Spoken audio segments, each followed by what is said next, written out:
नमस्कार दोस्तों, मेरे YouTube चैनल TVS पामेस्ट्री में आप सभी का बहुत बहुत स्वागत है। दोस्तों, यह एक 50 प्लस एज मेल हैंड है। इनके हाथ को देखकर आज हमें जानने का प्रयास करेंगे कि हस्तरेखा विज्ञान इनकी हस्तरेखाओं के बारे में क्या क्या कहता है। तो शुरू करेंगे इनकी हथेली के साइज से। एक स्क्वायर हाथ है इनका, मेहनती नेचर है इनका। यूपी के किसी गांव में रहते हैं ये, वहाँ से इन्होंने अपना हाथ भेजा है।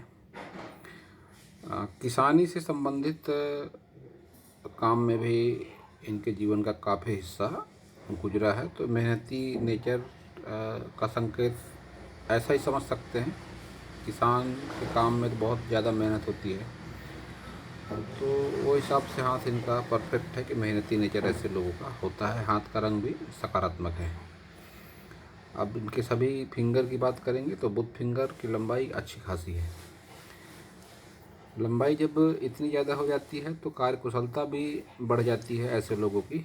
व्यक्तित्व भी आकर्षक होता है, कार्य क्षमता भी अच्छी होती है और रोजी रोजगार, जॉब, व्यवसाय सब में निपुण होते हैं और व्यवहार कुशल भी होते हैं। सूर्य फिंगर की लंबाई भी अच्छी खासी है। हिम्मत, मेहनत, साहस भी भरपूर ऐसे लोगों के लाइफ में होता है। शनि फिंगर की कंडीशन बहुत ज़्यादा अच्छी नहीं दिख रही है। जो अनुपात में इसकी मोटाई होनी चाहिए, मेरे ज्ञान के हिसाब से ये एक परफेक्ट फिंगर नहीं है। तो ऐसा कह सकता हूँ कि शनि की अढ़ैया या साढ़े साती जैसी स्थिति जब भी इनके लाइफ में आई होगी तो इनको थोड़ी मुसीबतों का सामना करना पड़ा होगा। अब देखेंगे इनकी गुरु फिंगर। गुरु फिंगर की लंबाई बहुत ज़्यादा नहीं है, तो लीडरशिप क्वालिटी को इंडिकेट नहीं करती है। इस तरह की गुरु फिंगर घर में हो, अपने कार्य क्षेत्र में हो या सामाजिक क्षेत्र में हो, लीडरशिप क्वालिटी ऐसे लोगों के भीतर नहीं आ पाती। लाइफ टाइम किसी न किसी के अधीन में रह के ही ऐसे लोगों को कार्य करना पड़ता है। या तो ऐसा भी कह सकते हैं कि जैसे किसी राजनीतिक क्षेत्र से संबंध नहीं रखते तो घरेलू मामलों को भी बात अगर करी जाए तो इनके डिसीजन पूरे घर पर लागू नहीं होंगे। कोई ना कोई इनके ऊपर अवश्य होगा जो जिनका डिसीजन ये फॉलो करते हैं। इनकी पूरी तरह से मनमर्जी घर पर भी नहीं चलती ऐसे लोगों के, लेकिन लाइफ पार्टनर से इनका तनाव अवश्य होता होगा या गैप जब आ जाती है। माता पिता, भाई बहनों से लगाव रखते हैं बहुत, जब इस तरह से गैप नहीं होती ये दो फिंगरों में।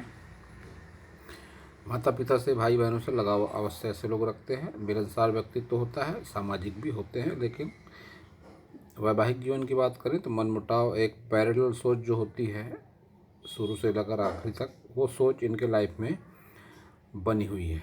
खड़ी लाइनें हैं तो एनर्जी, स्टेमिना अच्छा है, आत्मविश्वास भी अच्छा है। जब इस तरह से खड़ी लाइनें हो जाती हैं तो हस्तरेखा विज्ञान में इन रेखाओं को अच्छा माना गया है। अंगूठा अगर देखते हैं तो इच्छा शक्ति भी अच्छी है, बुद्धाई है, जो बताता है कि 40 प्लस की एज के बाद में धन का आगमन अच्छा होता है ऐसे लोगों की लाइफ में। और छठी इंद्री सक्रिय होती है ऐसे लोगों की। होने वाली घटनाओं का पूर्वाभास भी ऐसे लोगों को पहले से हो जाता है। अपनी बात सामने वाले को समझाने में थोड़ी दिक्कतें अवश्य होती हैं इनके लाइफ में। वैवाहिक जीवन की बात करें तो बहुत ज़्यादा प्रतिकूलता नहीं है। एक मध्यम वैवाहिक जीवन इन्होंने अवश्य ही जिया होगा। 50 प्लस की एज है इनकी। थोड़े बहुत मनमुटाव तो शो होते हैं इनके हाथ से, लेकिन ऐसी कोई बहुत बड़ी प्रॉब्लम दिखाई नहीं पड़ती है। तो अब देखेंगे इनके सभी पर्वतों को। सबसे पहले बुध पर्वत देखते हैं। उभार अच्छा है बुध पर्वत का, और कोई खड़ी रेखा, एक अच्छी रेखा जिसे कहते हैं धन के मामले में, वह रेखा मुझे दिखाई नहीं पड़ी इस हाथ में।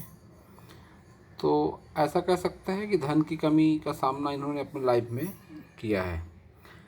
रिलेशनशिप लाइनों की बात करें तो ये दो लाइनें चल रही हैं इनके रिलेशनशिप की लाइनें। जब भी इस तरह से लाइनें चलती हैं तो ऐसा माना जाता है कि लाइफ में किसी दो व्यक्ति से मन से जुड़ जाता है, आत्मा से जुड़ जाता है व्यक्ति। अब ये दो लोग अपोजिट सेक्स का मतलब कोई फीमेल भी हो सकती है या कोई आत्मीय संबंध नज़दीकी कोई भी हो सकता है, वो माता पिता भाई बहन। लेकिन यह बात निश्चित है कि दो रिलेशनशिप लाइन है तो दो लोगों से आत्मिक लगाव जीवन में इनका होता है।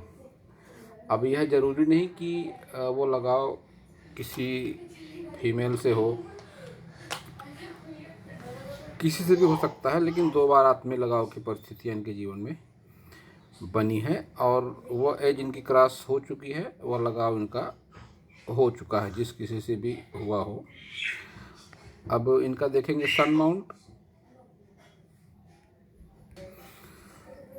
सन माउंट बहुत ज़्यादा अच्छा तो नहीं कह सकते, लेकिन सन लाइन जो चल रही है दो, और जिस एज पर है ये, आय से इनके पास एक से ज़्यादा साधन इनके बने हुए हैं, दो कार्यों से इनकी आय हो रही है।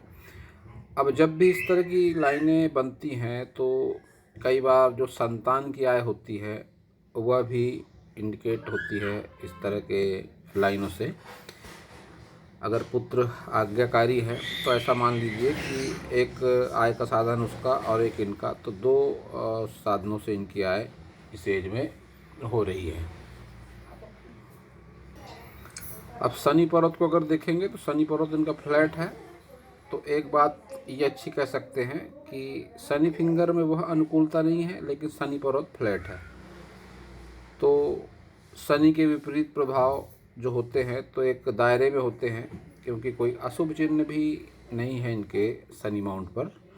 फिर भी मैं इन्हें सलाह देता हूँ कि इस पर एक लोहे का रिंग पहने शनि फिंगर पर, और सूर्य फिंगर भी थोड़ी पतली है तो इस पर एक तांबे का रिंग पहने, तो इससे इनके जीवन में अनुकूलता अवश्य ही आएगी।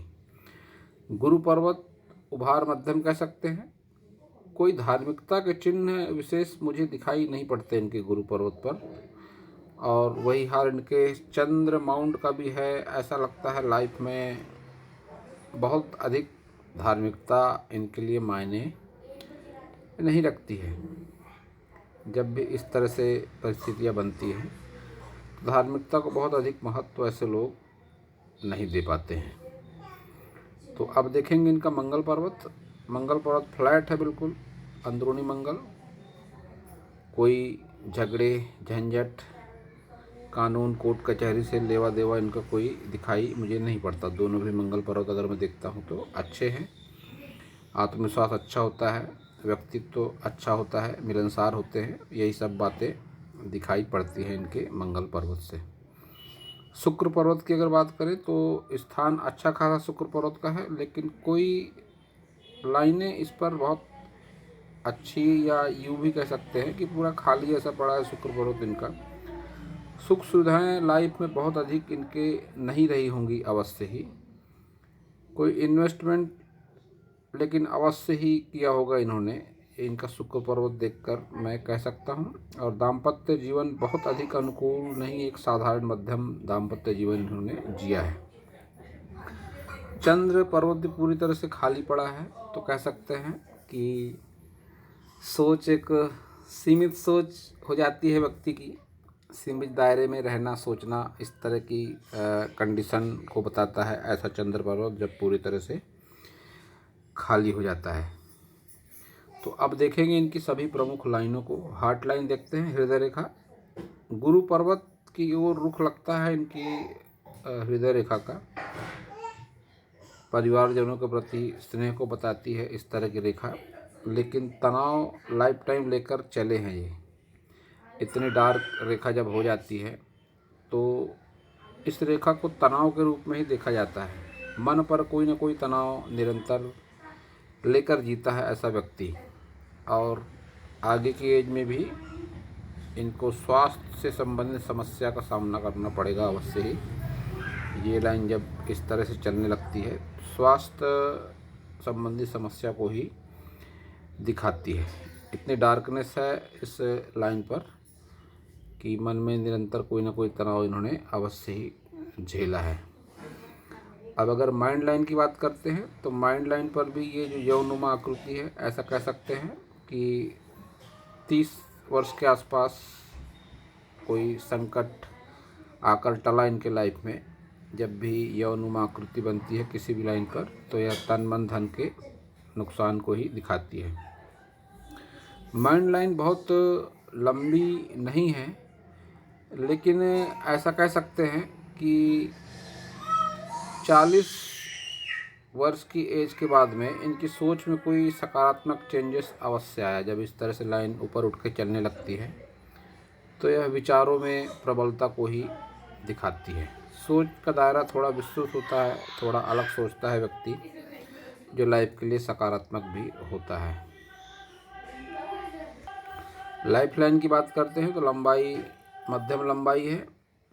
65 से 70 वर्ष के आसपास की आयु इनकी कह सकता हूँ मैं, इनकी लाइफ लाइन को देखकर। संजीवनी रेखा का एक टुकड़ा है, तो कह सकते हैं विपरीत परिस्थिति में भी अनुकूलता मिली है इनकी लाइफ में सकारात्मक शक्ति द्वारा। जब भी इस तरह से लाइन होती है किसी के हाथ में, तो ऐसे लोग विपरीत परिस्थिति के प्रभाव से निकल जाते हैं सकुशल, और एक सकारात्मक अदृश्य ताकत उनके साथ अवश्य होती है, जिस एज तक के संजीवनी रेखा चलती है। और ये रेखा ऐसा कह सकते हैं कि 45 वर्ष के आसपास तक तो इनका अच्छा खासा अनुभव रहा होगा कि कैसी भी विपरीत परिस्थिति रही हो लाइफ में इनके, उस परिस्थिति के प्रभाव से ये अच्छी तरीके से निकल पाए हैं। अब देखेंगे इनकी भाग्य रेखा। भाग्य रेखा इनकी लाइफ लाइन से ही होकर निकल रही है। जब भी इस तरह से भाग्य रेखा निकलती है तो उस एज पर जाके ही व्यक्ति का भाग्य का उदय होता है। और इस एज को अगर मैं काउंट करता हूँ तो यह 50 के आसपास की एज है, जब इनके लाइफ में कोई ऐसा गुड लक बना कि कोई रोजी रोजगार का माध्यम या कोई अच्छा खासा इन्वेस्टमेंट या संतान से संबंधित कोई गुड लक इनके लाइफ में हुई और इनका भाग्य प्रबल हुआ। इस तरह के संकेतों को लेकर भी ऐसी भाग्य रेखा देखी जाती है। अब स्वास्थ्य से संबंधित बात करें समस्याओं की, तो ये जो इनकी स्वास्थ्य रेखा है लाइफ लाइन को काटती हुई सी लगती है। तो इस एज को अगर मैं देखता हूँ तो वही 55 से 60 वर्ष के आसपास की आयु की एज है ये। तो इस एज में इनको स्वास्थ्य से संबंधित समस्या का सामना अवश्य ही करना पड़ेगा। केतु पर एक फिश साइन बनता हुआ सा लगता है, इनकम्प्लीट है भले ही वो, लेकिन पुश्तैनी ज़मीन जायदाद से जोड़कर देखा जा सकता है इस साइन को। पुश्तैनी ज़मीन जायदाद से लाभ, लंबी दूरी की यात्राओं से लाभ, अचानक धन लाभ, कोई इंश्योरेंस के पैसे से लाभ, इस तरह के व्यक्ति के जीवन में गुड लक ज़रूर आते हैं। एक या कई बार एक से ज़्यादा भी घटनाएँ ऐसी होती हैं कि व्यक्ति को अचानक कोई धन लाभ लाइफ में अवश्य ही हो पाता है। इनके केतु पर इस तरह से ट्रायंगल भी बनता हुआ लगता है। यह भी यही इंडिकेट करता है कि पुश्तैनी ज़मीन जायदाद या पुश्तैनी कोई अगर व्यापार रहा हो तो इससे लाभ के संकेत इनके हाथ में दिखाई पड़ रहे हैं। और एक बात और अच्छी लगी मुझे इनके हाथ में, एम का साइन कंप्लीट बनता है। जब भी एम का साइन बनता है किसी व्यक्ति के हाथ में तो ऐसे लोग भाग्यशाली होते हैं। इनसे जुड़कर इनके फ्रेंड रिलेशनशिप जितनी भी होती है, इनके लाइफ पार्टनर होते हैं, वो भी भाग्यशाली बन जाते हैं। तो ये एक बहुत अच्छा साइन इनके हाथ में माना जाएगा। हथेलियों के बहुत से रेखाओं के दुष्प्रभाव इस एम के साइन से ही दूर हो जाते हैं। तो दोस्तों, यह था इस हाथ के बारे में मेरा हस्तरेखा का ज्ञान। अगर आपको मेरा वीडियो अच्छा लगा हो तो आप मेरे चैनल को सब्सक्राइब करें, मेरे वीडियो को लाइक करें, शेयर करें, कमेंट करें, और पूरा वीडियो देखने के लिए आप सभी का बहुत बहुत धन्यवाद।